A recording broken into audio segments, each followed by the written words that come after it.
Which acid is formed when CO2 dissolved in water?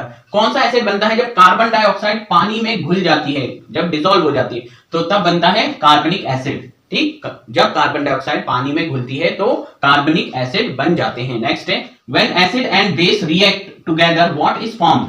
जब acid और base दोनों react करते हैं, एसिड और बेस रिएक्ट करते हैं तो क्या बनाते हैं? सॉल्ट्स बनाते हैं। ठीक है, इसे हम ऐसे लिख सकते हैं सॉल्ट प्लस वाटर, दो चीजें बनती है, सॉल्ट एंड वाटर। तो हम ऐसे लिखें जब एसिड की रिएक्शन बेस के साथ होती है तो acid react with base to form salt plus water.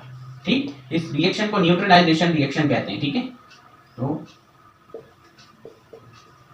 Neutralisation reaction याद रखना है, बहुत कॉमन क्वेश्चन है।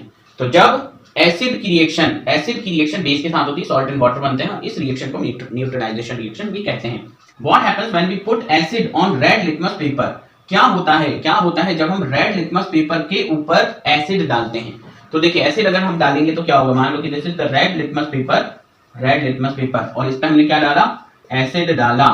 तो एसिड जब डालते हैं रेड लिटमस पेपर पे तो कोई चेंज नहीं होता, रेड लिटमस रिमेन्स रेड। अगर हम यहाँ पढ़े तो हमने यहाँ देखा था, देखिए ब्लू एसिड के साथ यानी ब्लू कलर का लिटमस पेपर एसिड से रेड हो जाता है। तो अगर हम रेड ही रखते हैं, अगर हम रेड लिटमस को लेते हैं तो वो कोई चेंज नहीं देता, red litmus remains red, red litmus paper जो है उसका कलर रेड ही रहता है। ठीक, तो यहां पर क्या लिख देंगे हम? नो चेंज, या फिर वो वही कलर का रहेगा। फिर नेक्स्ट है what happens when we put base on red litmus paper? अब अगर हम रेड कलर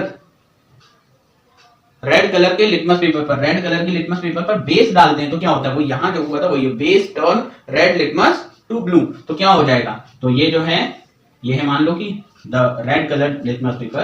तो अगर हम इसके ऊपर क्या डालते हैं? बेस डालते हैं, तो रेड कलर जो है वो किसमें कन्वर्ट हो जाएगा? Red litmus turn blue.